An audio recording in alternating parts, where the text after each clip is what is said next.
Mr. President, there's been a good deal of public concern about the political situation in South Vietnam, and I would like to ask you whether the difficulties between the Buddhist population there and the South Vietnamese government has been an impediment to the effectiveness of the American aid in the war against the Viet Cong.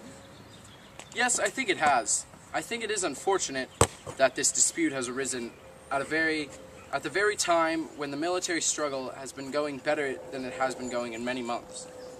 I would hope that some solution could be reached for this dispute, which certainly began as a religious dispute, and because we have invested a tremendous amount of effort, it is going quite well. I do realize, of course, and we all have to realize, that Vietnam has been at war for 20 years. The Japanese came in, the war with the French, the Civil War, which has gone on for 10 years, and this is very difficult for any society to stand. It is a country which has got a good many problems, and it's divided. And this is guerrilla activity and murder and all of the rest. Compounding this, however, now is a religious dispute. I would hope this would be settled because we want to see a stable government there, carrying on a struggle to maintain its national independence. We believe strongly in that we are not going to withdraw from that effort. In my opinion, for us to withdraw from that effort would mean a collapse not only of South Vietnam, but of Southeast Asia. So we are going to stay there. We hope, with the great effort which is being carried by the Vietnamese themselves, and they have been in this field a lot longer than we have, and with a good deal more deaths and casualties, that behind this military shield put up by the Vietnamese people, they can reach an agreement on the civil disturbances and also in respect for the rights. That is our hope. That is our effort. That we're bringing our influence to bear. And the decision is finally theirs. But I think that before we render too harsh a judgment on the people, we should realize that they are going through a harder time than we have ever had to go through. Mr. President, hasn't every indication from Saigon been that President Diem has no intention of changing his pattern? If he does not change it, of course, that is his decision. He has been there 10 years, and as I say, he has carried this burden when he has been counted out on a number of occasions. Our best judgment is that he can't be successful on this basis. We hope that he comes to see that. But in the final analysis, it is the people and the government itself who have to win or lose this struggle. All we can do is help. And we are making it very clear.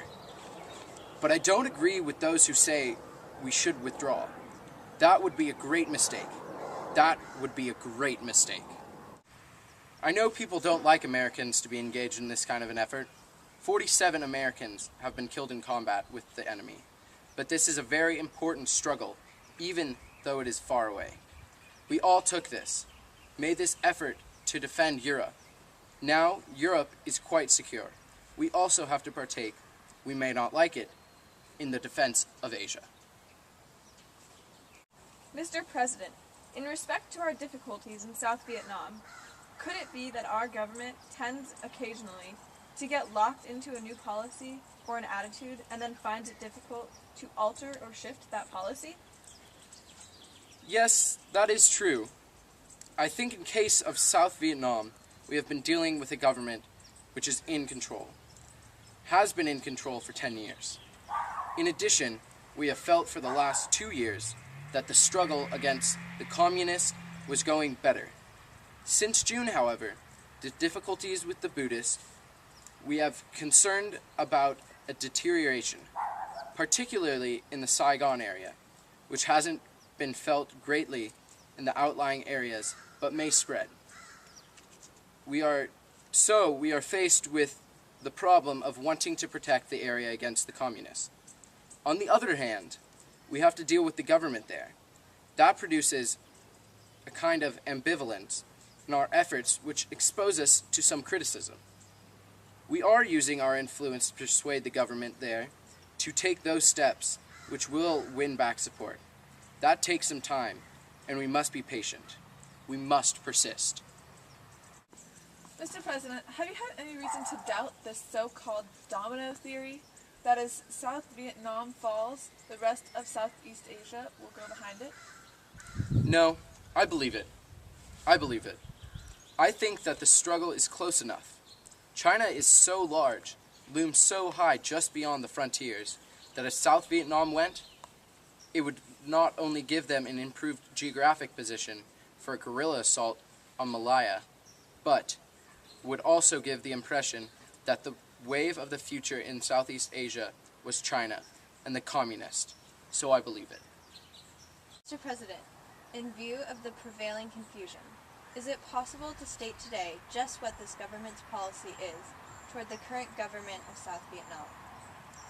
I think I've stated what my view is, and we are for those things, those policies which help win the war there. That is why some 25,000 Americans have traveled 10,000 miles to participate in that struggle. What helps to win the war, we support. What interferes with the war effort, we oppose. I have already made it clear that any action by either government which may handicap the winning of the war is inconsistent with our policy or our objectives.